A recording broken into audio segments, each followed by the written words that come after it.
I do have my phone. Hold on. Yes. Thank you all for coming. I'll try to talk loud. I know it's quite a lot of people back there. Can you hear me? That's good. I'll try to talk. I don't normally talk that loud, but I will. Anyways, it's great to see so many familiar faces and friends and even some relatives that came here today. So it's pretty exciting. I don't think I've ever presented these in front of such a large audience. So, well, I'll try to do my best. I was in the photographic filmmaking marketing business for 50 years and worked with a lot of companies in Wausau and beyond, but the beginning of it started here, and a lot of the photographs and other materials that we produced that are in our files are practically the entire history of some of these companies, Greenheck being a good example of that. Wausau Homes is another example of that. Marathon Electric. And over the years, the files became so large that we actually probably had upwards of 1 million negatives and prints. I wound up with, worked for Bob Geisel, another photographer that some of you remember and know. I see somebody that remembers Bob. I worked for Bob from 1966 until 68, and somewhere along the way I wound up with his files also. So his files went back to about 1947. So together with his 20 years and my 54 years, there's 75 years of history in those files, and that was all donated to the Historical Society in about 2018. So Brian, who sits right here in the front row, he has been helping me over the years scan a lot of the best into the permanent digital file at the Historical Society. So that was always fun to do. Anyways, I had about 7 or 8 years ago, I had a chance to work with Sam's Pizza, Jody and Vince at Sam's, and they wanted to redecorate the interior of their stores with historic photos. And one of the things that I thought about was how many people knew where Sam's actually started, because they aren't where they, and many of you do, but where they are today is not where they started. Where it started was on what was known as Clinton Street, and so this is the very first one of these that I ever did. I wanted to remind the younger people of a little more history about Sam's and where they actually started. So this is what was called Clinton Street. Who remembers Clinton Street? Clinton Street was the main drag from the west side to the east side, and it was actually 29 and Highway 51 at one time. So all the traffic that you see on the bypass, although there's a lot more traffic, actually came right through the center of Wausau up until 1963 when the bypass opened. But this scene illustrates the industrial side of Wausau as well as the commercial side, because on the left side of this photo is Curtis Millwork.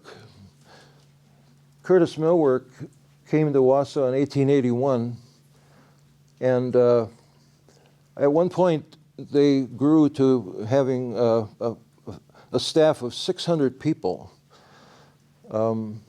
By the late 1950s, their business had changed drastically, and in 1962, the company abruptly closed. It was a real shock to the city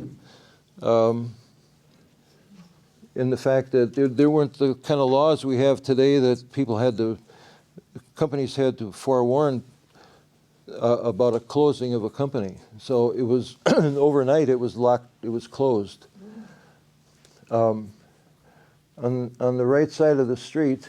Anyways, for those of you who do remember Curtis, that factory dominated the whole western bank of the Wisconsin River, all the way from there, from Clinton Street, almost to the railroad bridge. 3 blocks away. On the right side, we had a multitude of stores, but the thing about the reason I even did this one was because of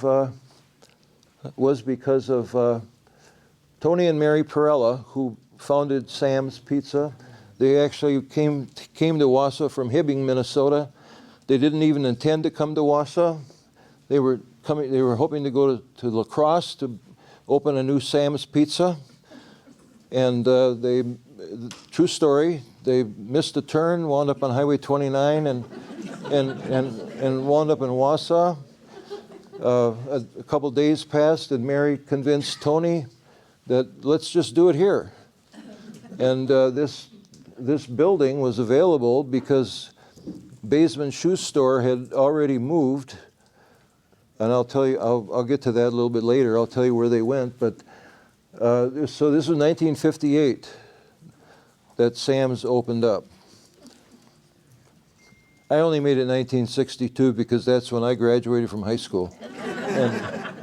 And this place was jam-packed, especially on game nights, football games, basketball games.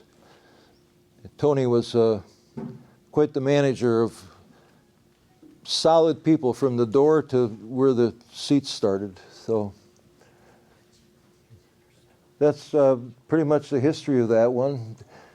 So there's a lot of elements here that were the basis of this is still a photograph from about from the 1930s, and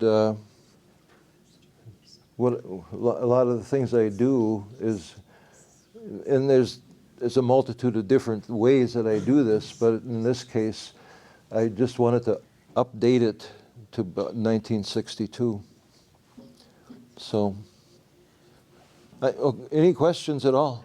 Can you orient where that is today? Okay, I should have mentioned that because the Covantage, if you're standing if you're standing at the front door of Wausau Awards and Engraving, or what used to be Palace Clothiers, Okay. that many will remember, that's the point of view of this photo. Oh, okay, thank you. So the Covantage Bank sits about in the middle of the road today, a little bit to the left side. This is a beautiful picture. I mean, I really like the picture. My family lived on 3rd Avenue at the time, on the 100 block. My dad worked at Curtis. My sister and I would walk down Clinton Street to go across the bridge to go to the library. This is exactly how I remembered. I would have been 1962, 11. Yeah. So And it's perfect.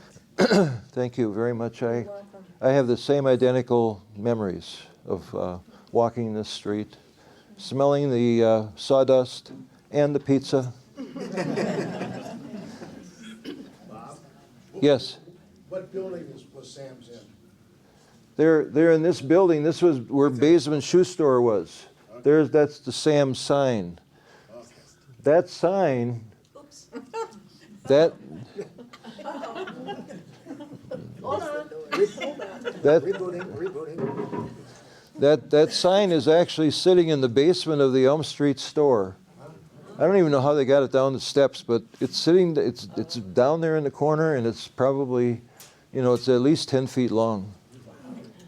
Thank you. Yeah. Bob, there's a question over here. Yes. What did Curtis do? Pardon? What did Curtis Millwork was well known for their windows. They had a brand name called Silentite. They produced desks and furniture. They were in the 1939 World's Fair with that home that was built by Good Housekeeping. That many of their products were in that World's Fair house in New York City, or New York. So that would have been 1939. They sound like they were popular. Pardon? Why did they close them? They sound like they were.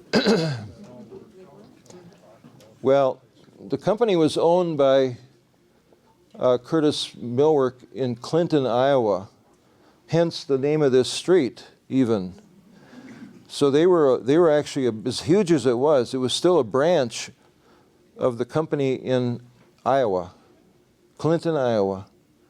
So who knows? I suspect I do know that we do know that their employment went from over 600 down to less than 200 when they finally closed the doors. So obviously they were declining for some reason.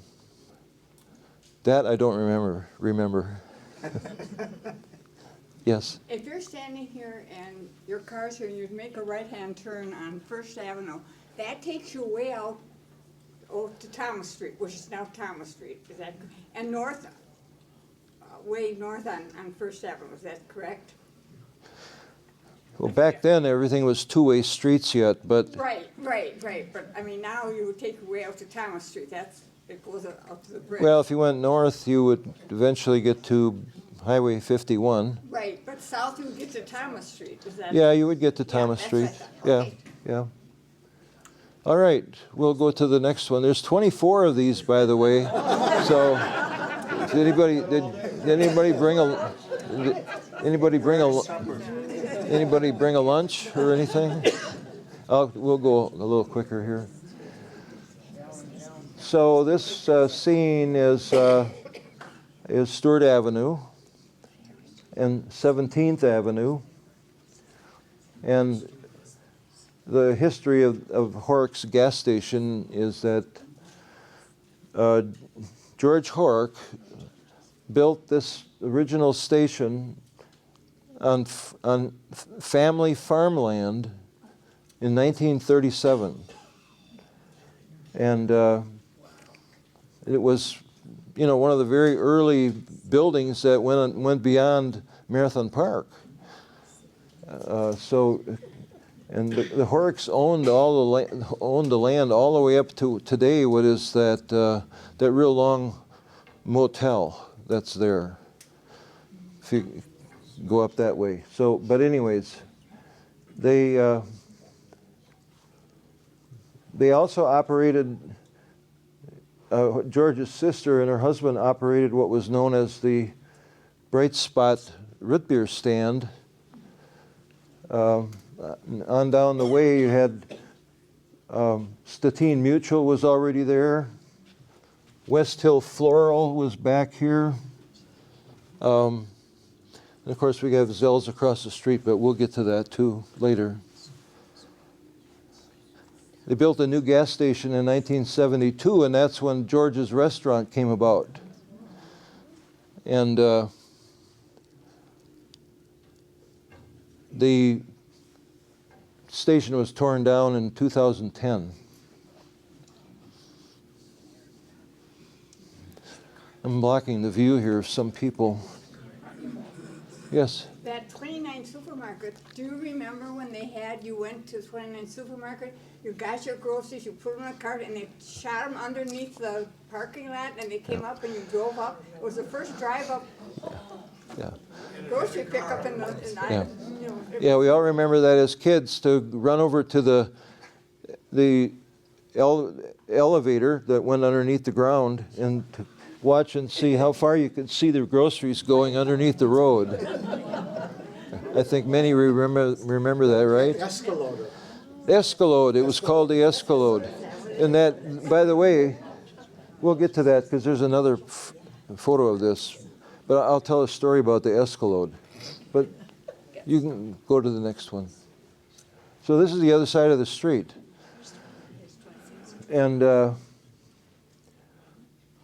back to 29 Supermarket, this was finally named the Escalade.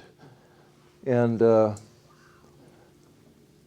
if you talk to the Bouches that owned it, they'll tell you the story of that they actually had a car that they put on top of this building, and they had a naming contest as to who could name this building where the groceries came into from going underneath the road. And I don't know the details about who won it, but it definitely was, the car was awarded to the person that named it, and that's how the name Escalade got to be used. Days Bolodome started in 1947, that you can see it back here. There was an International Harvester dealership just on down the road a little bit. Zell and Zell, or Zell's, was all built around the same time in the 1930s.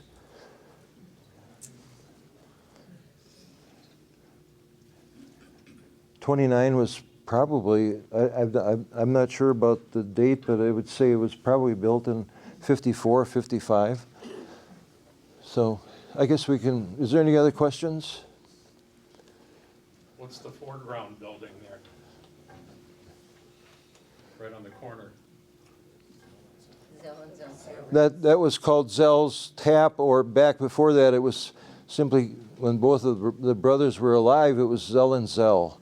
Okay. Kind of, some of the real old timers remember it as Zell and Zell. So That's where the Walgreens is now, yes.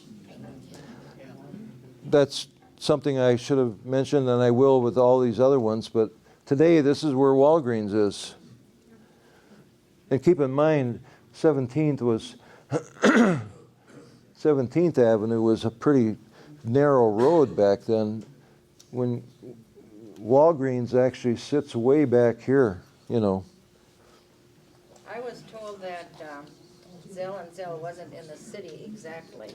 Right. That's why on Sundays they had good business, because they could be open. Yeah. My dad always told me that. Yeah.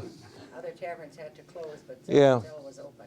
Yeah, they had some controversy with the city on how they should be treated with the fire department, because Stettin didn't have much of a fire department, but so they finally got the city to agree that they would cover them with any fire problems.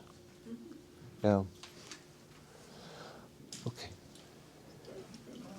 Okay, this is near my home, actually, neighborhood, actually. M&J really goes way back, 1910 or so, as starting with junking cars and doing auto parts stuff.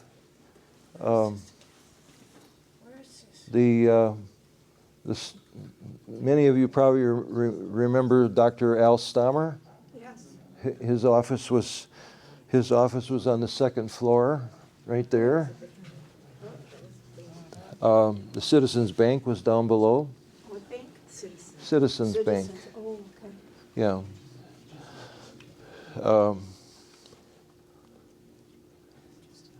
So part of the reason I did this one is because the first car I ever bought was a '64 Buick Skylark, and this is me looking in my car. And Jerry Polzer came across the street, and I finally wound up buying it at some point. Not that moment, I don't think, but anyways, that's part of the reason I did this scene, was because that's where I bought my first car.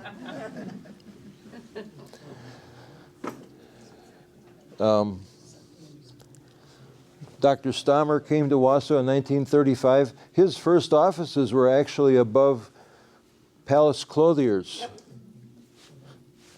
You know that. Well, I'm 89. I'm glad to have somebody that verifies my history. I'm 89 years old. I should remember, son. I've lived in Wausau all my life, so I should remember. Oh, that's good. thanks for confirming that, because, I mean, I have read it all, but to actually have a live person tell you, yeah.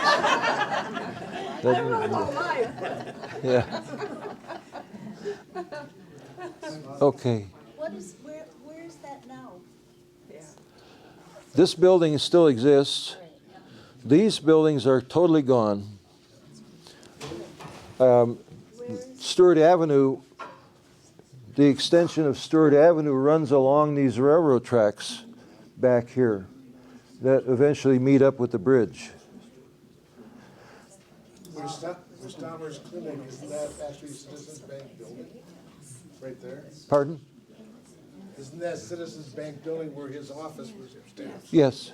Yes. Yeah, it was upstairs in that building. And that's still there. On the corner where the mailbox is, there was a grocery store, and it was Crambo's. Yeah, you're gonna, just wait.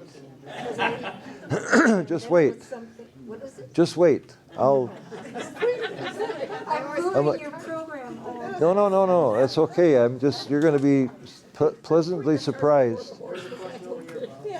Hey, Bob. Oh, Rick Petzel. hi, Rick. Hi, I worked for Tom and Jerry from 67 through 69. And that's when Stewart Avenue was being built, when they changed all of this. And so I only worked at this store for about 2 or 3 weeks. And then I took over a branch that they started in Stevens Point called M&J Suzuki. Oh, okay. And they sold Suzuki, Norton motorcycles, and Polaris snowmobiles. Okay. And so I wasn't at this location very long, but I'm aware of it, and I bought a couple cars off their lot too. Yeah, that's good. That's good. Maybe we were walking around on the same lot at the same time. Yes. Is that still the M&J Sports that we know today? Yes. Yes. When this was all raised, they moved out to Stewart Avenue, where they were for many years, and M&J Marine still exists down in Kronewetter. Yeah. Okay. Okay, this is the corner of Bridge Street and First Avenue. This is where CVS sits today, and this is what it looked like back in the day, not even that many years ago. But the story on the Mortensen Stone folks is that Jacob Mortensen and Fowler P. Stone founded a sawmill on the Wisconsin River in 1893.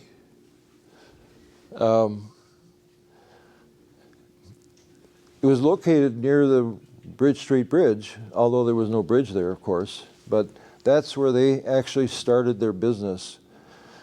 In about 1920 or so, they moved to this corner and built a sawmill on this corner. They grew really, really fast. And the reason they did was because they were they were one of the main suppliers for railroad ties in a large part of Wisconsin. And you can imagine how much of that was going on at that time. So they grew to be a very well-recognized lumber company. They built a gas station in 1939. It operated as a gas station until 1959, and then they turned it into a store for their products. And the Stone family actually wound up with the company totally, and I still know Doug Stone, who is a few years younger than me, but he, so the Stone family was involved with this business for 119 years. But the gas gas price on there. Bob, The trestle, yeah, when did the railroad bridge go away and they went back to the grade? when they widened, when they started widening Bridge Street, Which was when? 75, 80, somewhere in there. I don't, some history I don't know. But the trestle went away. The gas station, everything started to go away because they widened the road so much to the north. Most of the most of the widening of this of Bridge Street was on the north side. If you drive through there, you can tell that. But Mortensen and Stone did not move, did it? They what? Didn't Mortensen and Stone didn't move? No. Okay, so the No, they, kind of jogged. yeah, they stayed there until they were out of business. Okay. I was gonna say, Bob, I heard many stories about, I mentioned it earlier today, about the bridge and a lot of trucks that would get stuck under the bridge. Yeah. Because they were a little too tall. Yep. And boom, you know, Yep, get that was stuck. I heard an that's occurrence that we heard about as kids quite a lot, and walked under that bridge thousands of times, actually. I put myself in some of these, and you can't see me, but if you blew this way up, that's me driving that truck. And that's a Shane's old lager truck, which another part of Wausau's cherished history is the breweries. But anyways, that's that. Yes? Do you remember when they were tearing one of those lumber sheds down? They said they were gonna preserve it. And Yes. maybe erect it somewhere that numbered all the pieces and Yeah. everything. And Yeah. is that, Yes, have you heard that, anything about yes, that's true. That that building right there, this building right here, has been preserved, torn down, and it's actually, believe it or not, in a secret location. Nobody really knows where it is. I mean, somebody knows. It's not erected again. No, no. All the pieces. They've talked about it, but it's never happened. Okay. But nobody, at least I don't know. I was wondering, because I remember when they said they were gonna do that. Yeah, right. It's all been preserved. It's all strapped up somewhere.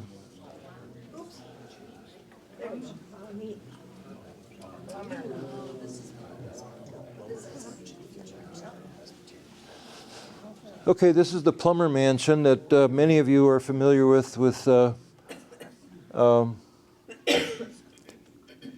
fact that it was sadly torn down in 1972. But the history of that building and the people that lived there were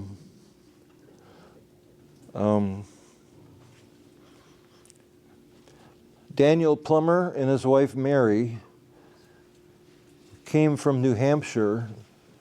And he was only 20 years old when he arrived in Wausau in about 1860 something. And he was a very, very successful lumberman. He, within 20 years, he basically got out of the lumbering business and started being a broker, and he started the first national bank. At one time, that bank was located on the corner where the Cobblery is. The Cobblery is today. There was a beautiful, big, giant building there called, and that was the first national bank. Where is this building located? Where was that building located? This building was on the corner of Franklin and 7th. Is that right, Jim? Franklin? And you can see the side of the First Presbyterian Church to Right. the left. Right. Yeah, you're right. Yeah. So they built this home in 1890, and when Mary Plummer died, she donated it to the Memorial Hospital. Memorial Hospital sold it to the church, to the Presbyterian Church. And over the years, it was used by several different groups. The Milwaukee Journal was in it for several years. Bob Geisel, who I started working for, he had part of that building was his studio in about 1945 or 1950, I should say. It became Channel 7 TV. In 1954, in October of 1954, is when Channel 7 went on the air. So. And they said it was haunted, I heard. Well, there's a lot of those building stories that people have. There's all kinds of buildings that are haunted. I think they had a presentation here on Wausau's haunted homes at one time. Bob, So, why did they really tear that down? well, the only thing what I know is that that was 1970. 1970 was when Channel 7 moved to their new studios on Grand Avenue. So the building sat there, and there was a preservation group that wanted to save it. They tried to raise the money, and they failed, and it was torn down in 1972. It prompted an awareness of preserving old buildings, which led to the organization of the Preservation Society, or whatever it's actually called now. I don't know. I think it was maybe an earlier version of Friends of Wausau Historic Yeah. Landmarks. Friends was a little later. Okay, yeah. I think Wausau did a terrible job on years ago saving buildings. They just tore them down. The courthouse and that, they couldn't, the electricity or the Yeah. water isn't right, but they wouldn't try to even, they wanted that land and that was gonna be it for Right. me. Right. It was just terrible, I thought. Yeah, it was pretty bad. No doubt the biggest loss of a historic building that we've ever had in Wausau. That and maybe the First National Bank, Oh, was that's it, yes. that was another building. Terrible, terrible. So any other questions? Okay. This is 3rd Avenue and Stewart Avenue. Today, the only thing left in this photo is the railroad tracks. So, certainly not the gas price. That's definitely changed too.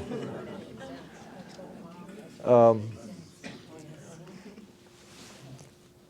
kind of did this one because of a remembrance I have for a place that was on this street that some will remember, Vince's Hamburger Hut. In fact, I have a classmate that worked there, but it was located right there. And Vince was a good marketing guy. He advertised 7 burgers for $1. Now that sounds like a really good deal, but it's actually about the same as what McDonald's was charging, and McDonald's was already here. So, but it certainly sounded better. And Mr. Peepers was a well-known supper club on the corner. Chicken Deluxe, I had a classmate that worked there. That was wonderful. Yeah. Isn't that building with the arched windows still there yet? It's in the corner? No. Isn't that old, it used to be a fire station? No. This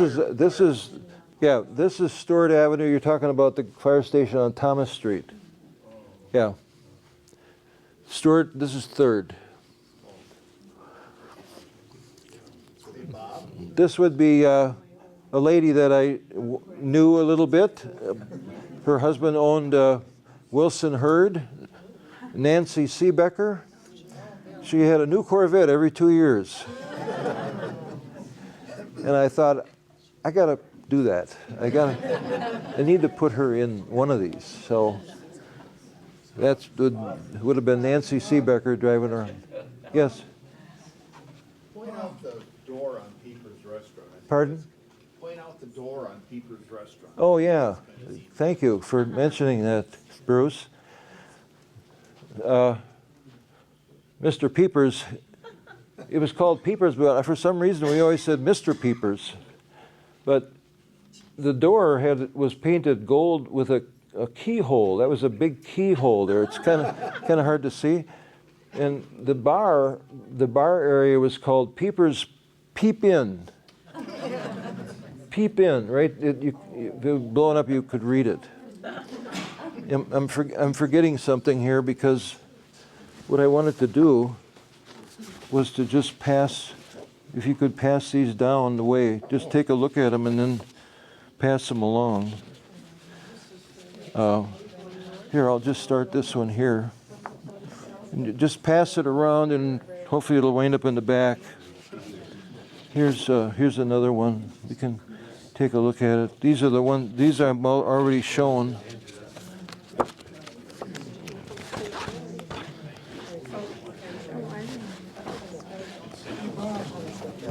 You have a question? Yes. Third Avenue in Stewart, is that where Kentucky Fried Chicken is now? Yeah, it is. Kentucky Fried Chicken is located right near there on that corner. Did Stewart Avenue just come to a T at the end, or at First Avenue? I mean, Stewart Avenue didn't go across the river. To get downtown, you had to turn here. You can see the sign right there, 2951. So you came down on 29, you turned, and then you turned again on Clark Street. So, but if you went straight on Stewart, did it end at First Avenue? Or? That went all the way to all the way to First Avenue. Yes, yeah. But the new Stewart Avenue that connects to the bridge started right here, because you come down here, and then it started to curve along the railroad tracks. Okay.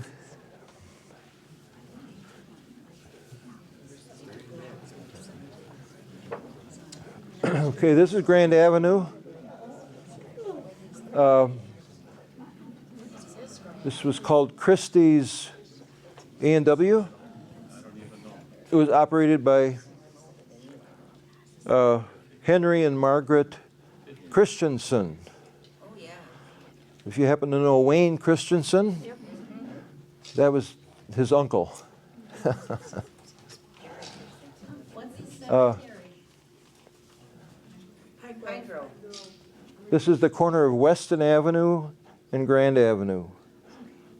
This root beer stand was then moved to the corner corner of Kent Street at one time, and then the next year it was moved to where Quick Trip is, and then it went to the dump.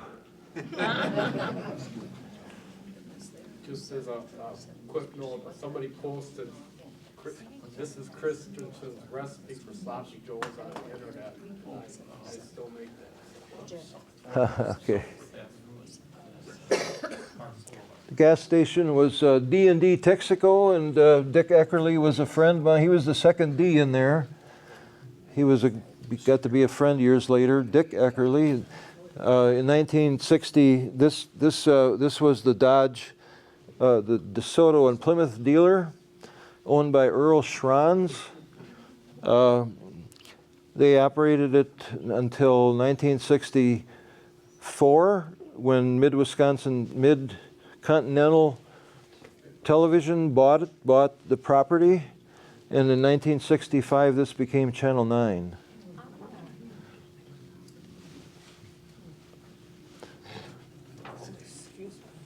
Where's the Dairy Queen now? Is that? That's further further south, right? Yeah. Okay. This scene is, half of it's still there and half of it's not. This is the Ashwin Woodson home, built in the early 1900s. This is Walter Alexander's home. This house was torn down in about 1968, I think, to make way for the church. What church? Methodist. The Methodist. No. Is that right? Right. It's right next to the. Because this is now the History Center. Right. Yeah.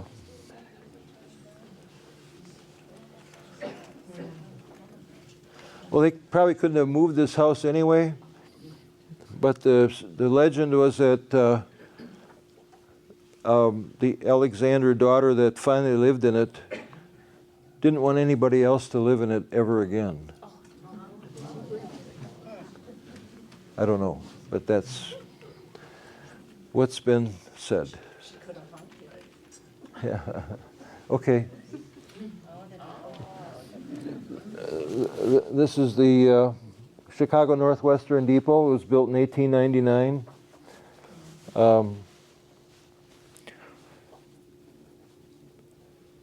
The fact that it's been preserved is very wonderful. It's turned into couldn't possibly be a better place for a chamber of commerce, but that's what it became as of a few years ago. If you drive past and you see the train graphics on the windows on either side, we did those with Dave Junior and I did those together, made those graphics. So,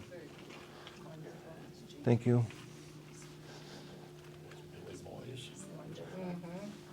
Any questions? This is just another view of where you can see the graphics a little bit better. I kind of made this because that building is impossible to photograph. It's facing the north. It's so long, and so I did this piece of artwork to just sort of be able to view it plainly.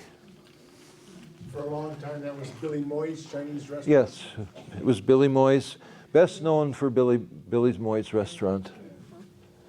Wayne, you worked in that building a lot, didn't you? Yeah.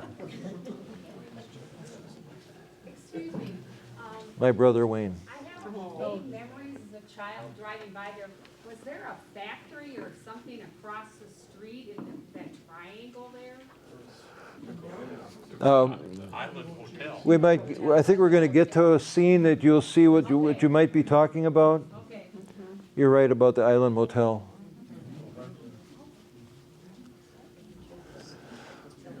Okay, this is a quite personal one, I guess you'd say, but everybody knows of the Chatterbox, right? So the Chatterbox has a long history, and by the way, the fire station was the first fire station built on the west side, and in about 1893, the city it was a volunteer fire department for about 6 or 7 years, and then the city finally hired 10 firemen to be operating it 24/7 in, I think, 1893. But anyways, when we were little kids, Wayne can barely remember this, but I'll tell you why. We grew up on the other end of this block. We grew up on the corner of 3rd and Maple. So these alleys are offset. If you drive through that area, you'll see there's a curve in the road which gets to the alleys too because they're offset. So anyways, when we were little kids, we would stand out in the alley at the other end of the street, and we could see the movie screen. And that you know, in 1950, in the early 1950s, that was a big deal. Just to be able to know there's a movie going on down there. So when we got a little bit older, let's just say 1954, I would have been 10, Wayne 5, and my brother Kenny 12. So we would go down to the end of the block and we'd sit in the alley and watch the movie. And that's what that scene is about. People ask me, could you hear the sound? And I would say, well, sometimes we actually did go across the street and lean on the rail there, but it didn't matter. It was just too much of a novelty just to be sitting there watching a movie. So, Broadcasting the movie from the chatterbox, or? Yeah, they showed movies on the weekends from a projector that was inside the bar. They projected it onto that screen. Bob, there's a question over there. Over there. Sure. Yes. I remember my parents, we lived on South Fork, and we would walk. We would walk there and we would watch movies, and that's when I was like 3 years old. I remember that. That's great. That's great. That's what these are all about, is to bring back memories. Here's another one, Jim, that you can pass around. Here's that one that's up on the screen right now.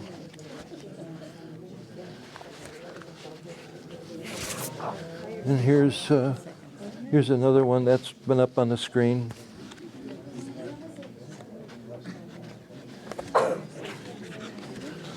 And here's one more. I love your colors. Thank you. The colors you use. Thanks. Thank you.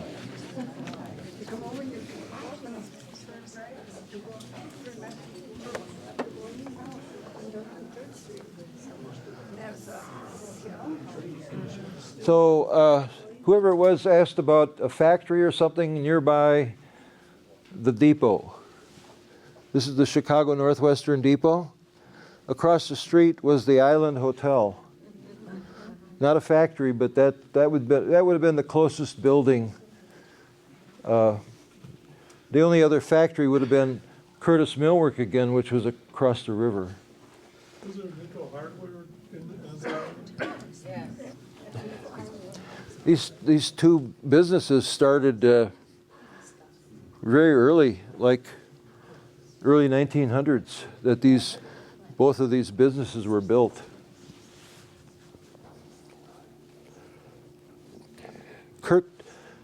Kurt Nickel, he's one of the Nickels that are still around, so he has a copy of this image. So.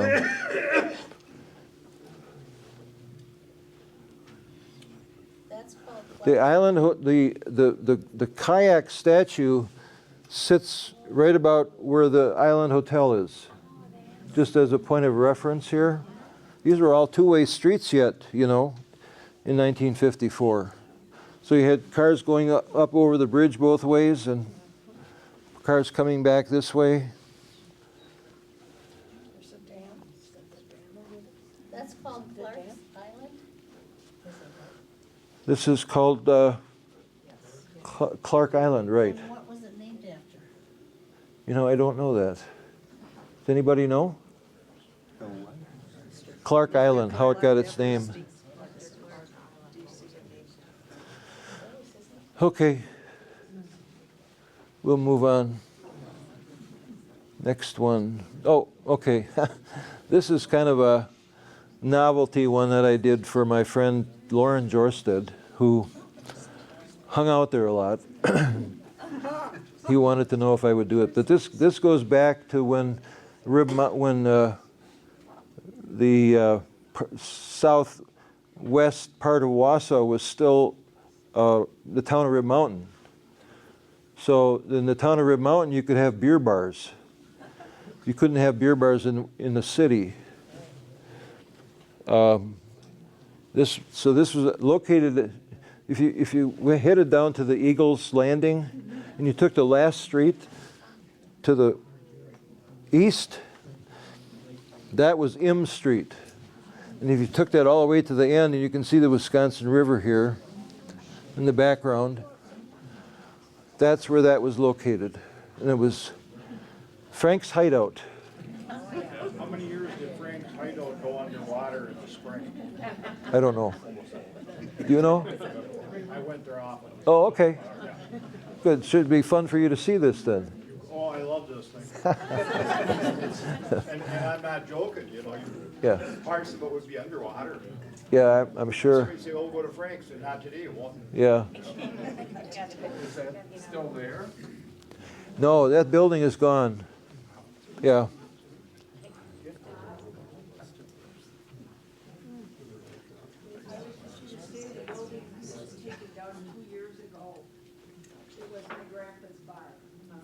Okay, there you go. Good information. Thank you. Can you repeat it? Can you say that again? So I said the bar was taken down about 2 years ago. My cousin bought all that land, the houses and everything, and then the bar was kind of falling apart worse than ever, so they just took it down. Okay.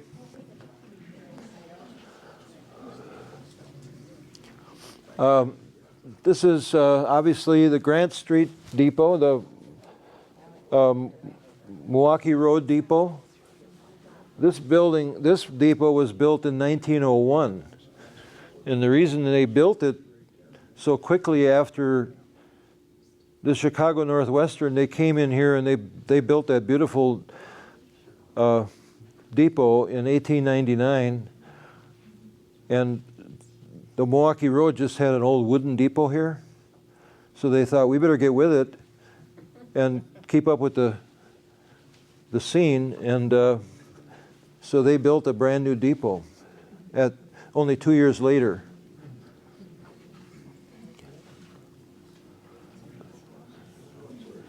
Some people wondered about, go ahead. No, I was just, across the street from there is a Hiawatha Inn. Yeah. At one time, was that like a hotel? Or was it something else? That's a nice description for it. But yeah, it was What's that? a house of something or other. House of Something.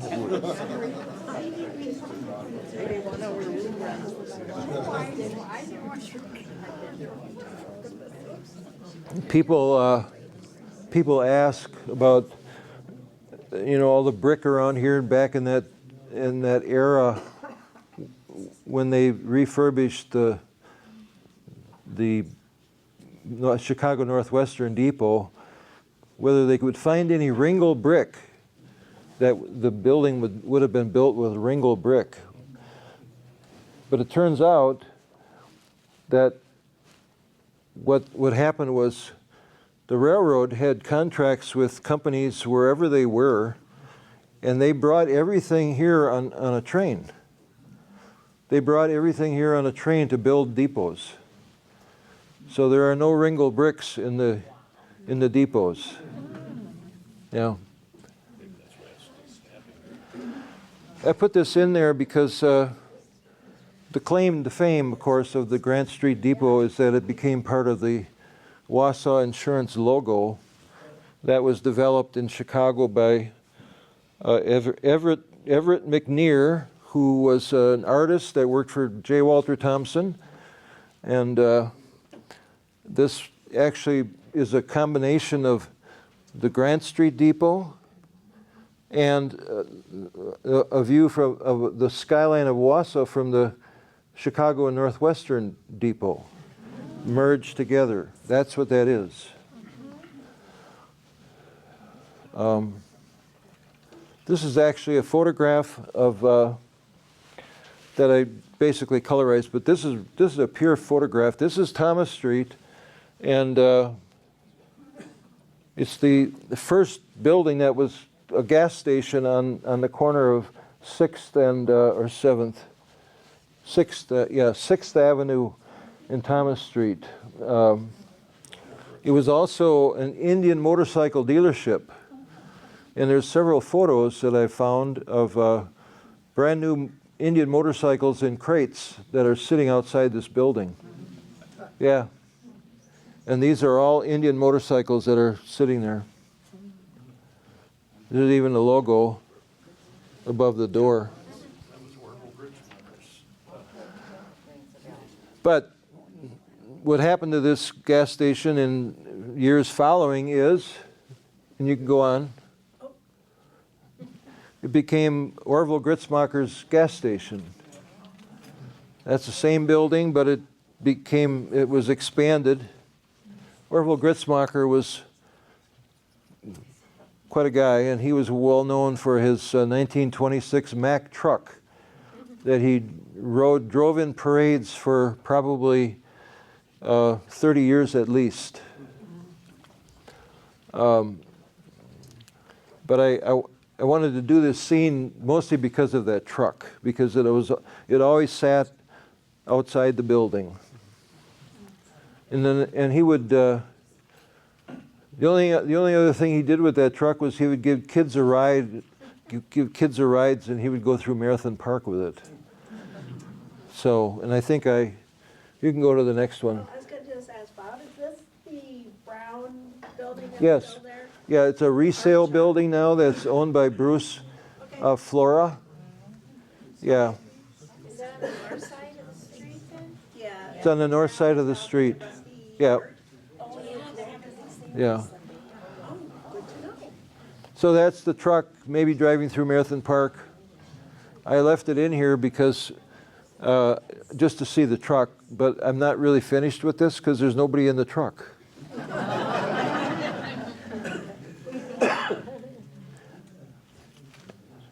And sadly, that's what it looked like already several years ago.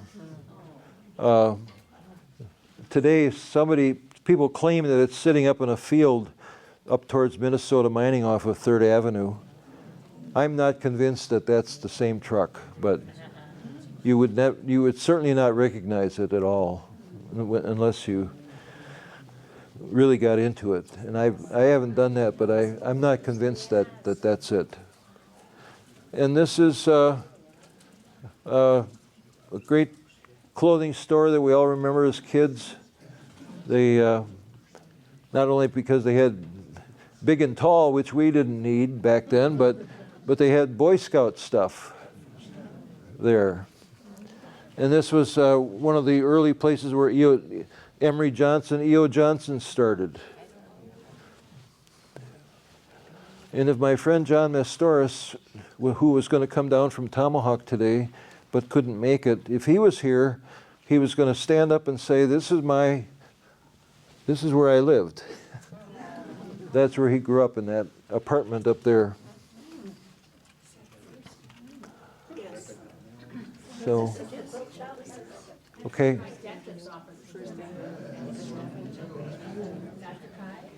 Any questions? Okay. This is a little older, predated. I'm not quite sure why I made it 1941, but I guess because I wanted to use a steam train and not an electric powered train. So, but this is Marathon Park. I wanted to do this one because as kids we spent a lot of time running around Marathon Park, and we'd go back by the horse barns a lot, that stable, that beautiful stable that was back there, and people actually boarded their horses there, and could ride around Marathon Park with them back in those days. The earliest stock car races were probably held in 1947, as far as they can determine. It was 1984 when they stopped all the stock car racing, all the racing of the track. And many years went by before they finally made the decision to get rid of the track. And the way we see it today was pretty much finished by 1994. But that classic barn was really well kept up over the years. But in 1972, a heavy snowstorm finally collapsed the building, and that was the end of it.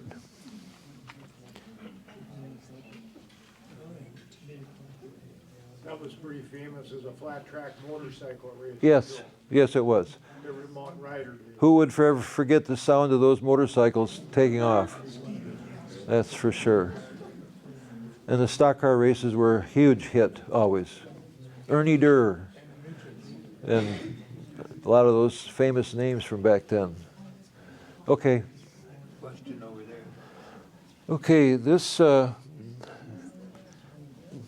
scene is a little bit off color, but and for the people on the side there, it's pretty hard to see it. But this scene is 25 feet from us right now.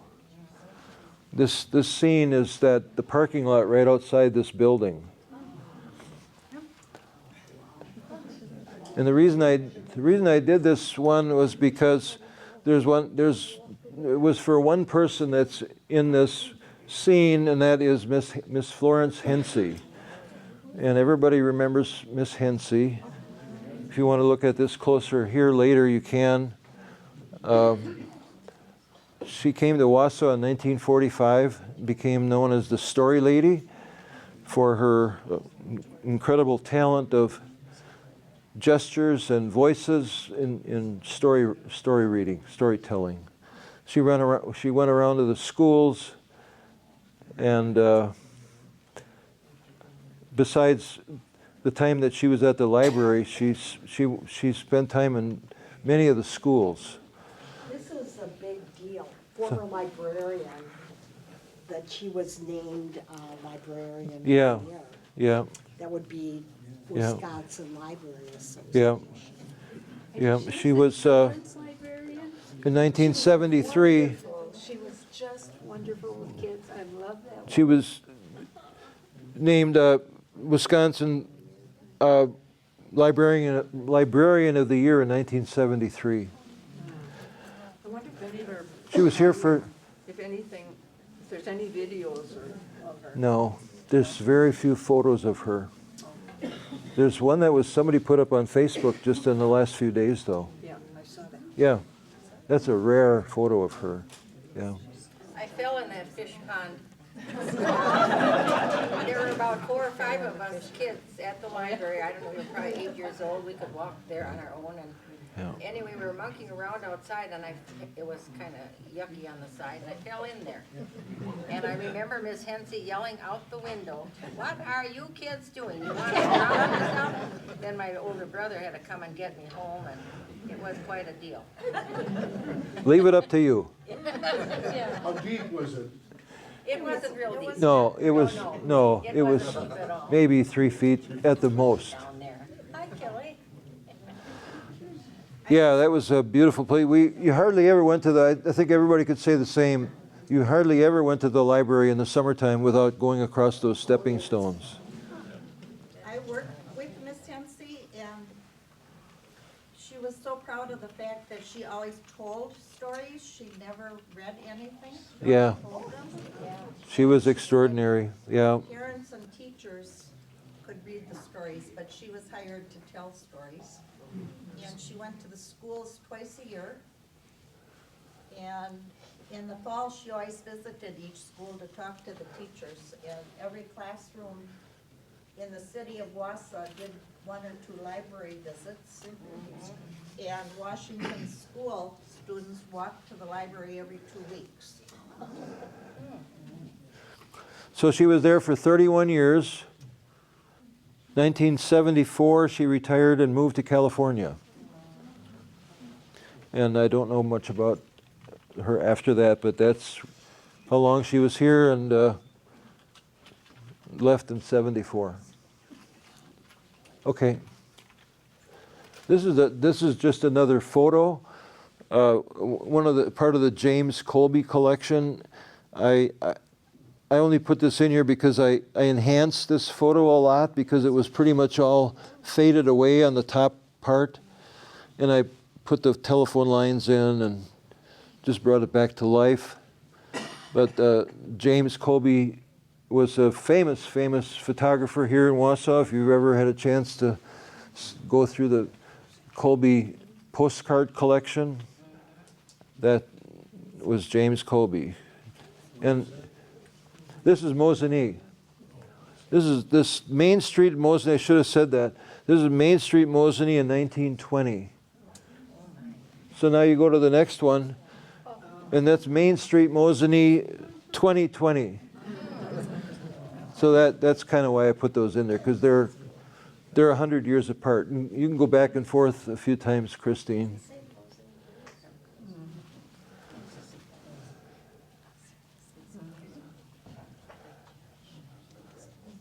Okay. Okay, we'll go on to the next one then.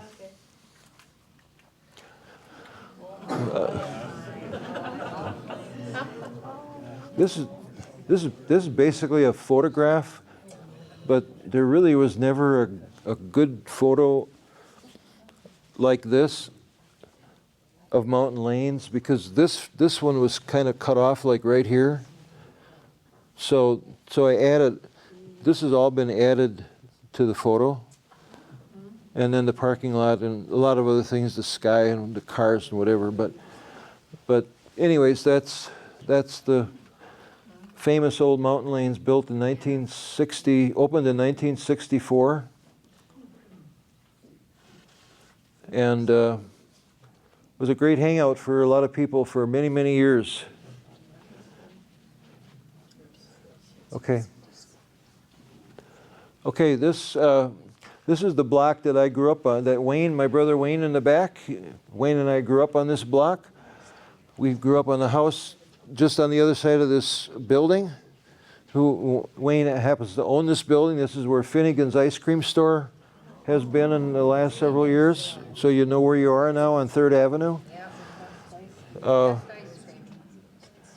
This dates back to the 1950s. I made this to the 1950s for several reasons. The main one was because of the broom factory.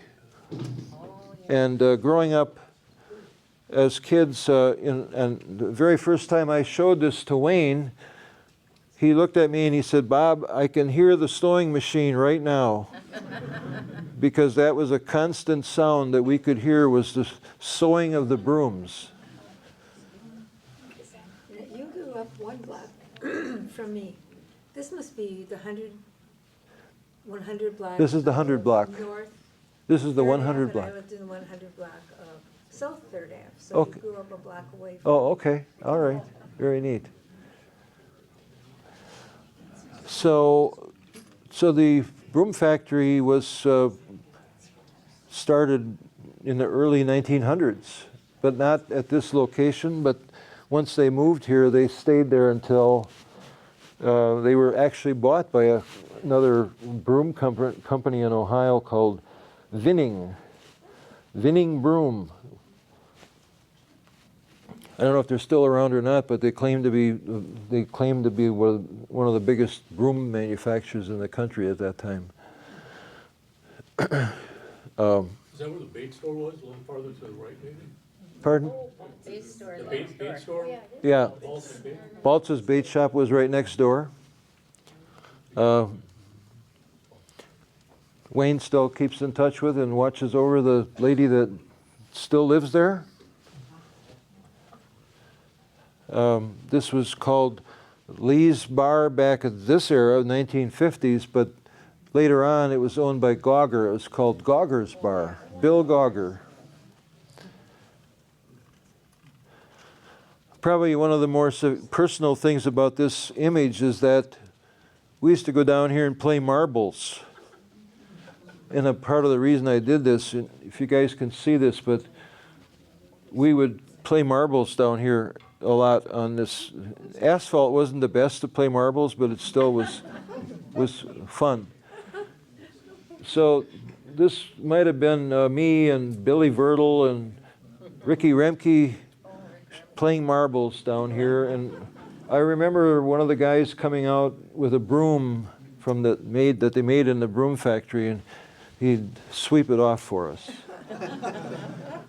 So that was really my motivation to want to do this one, was because of that right there.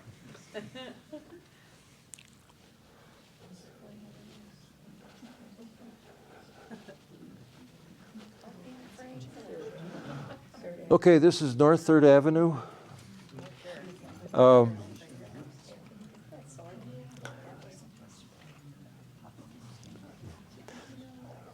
This root beer stand was operated for about 9 years or so. Ada and Les Lake. But the real story about this corner is that the very first building that was ever built that started creating this enclave of businesses was a grocery store that was built on this corner, which became the diner. That was built as Green's Market. That's what started all of this to grow. In 1947, Esther and Art Grebe started Grebe's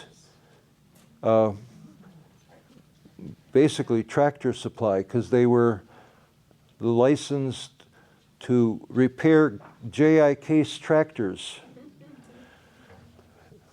But soon they transitioned into more hardware, which eventually became the biggest, or one of the early hardware stores on the west side.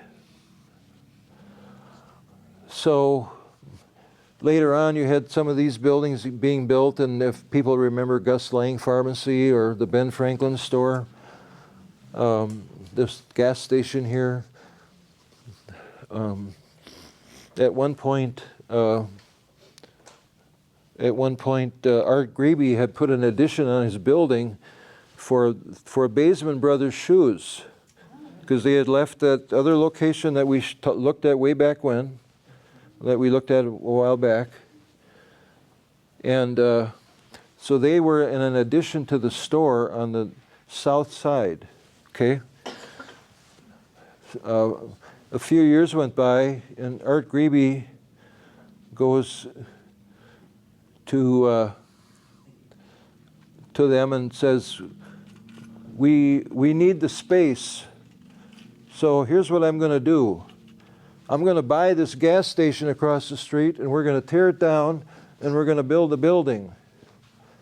And you can be in one half, and Jerry's Music, Jerry Gates, who was located up the street a ways in one of these storefront buildings, he was going to move into the other half. So in the beginning, Jerry's Music had half, and in the other half was, the same thing. And later on, Jerry's took over the whole building, and Baseman's actually moved down to South 3rd Avenue, which is how it is today. And this I'm pretty sure. So, yeah. So the reason I did this one was because of one guy in this image, and that is Aaron Van Galis, better known as Adi, who operated the pool hall on Washington Street back for 11 years. He was in that building as a pool hall from 1959 to 1970, something like that. And he was everybody's buddy, and we all thought a lot of him, and so I just kind of made that scene for his daughter, actually, who lives in Florida, but she does have a copy of this. So I just got a kick out of this sign right here. It says Zietlow TV and radio service, and underneath, shaver repair.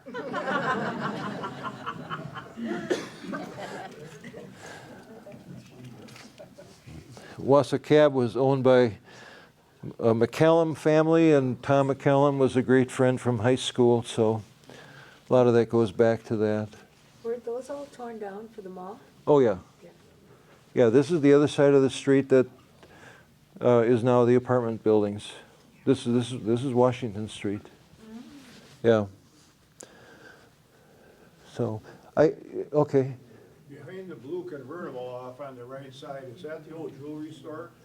Well, there was one called Lomar's here. Lomar.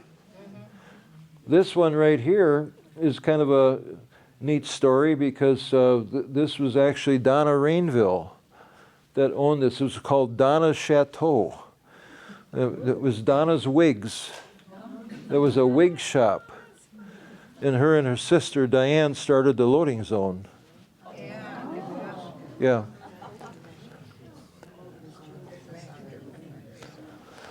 Okay, I think that's. That's the last one. All right. Okay.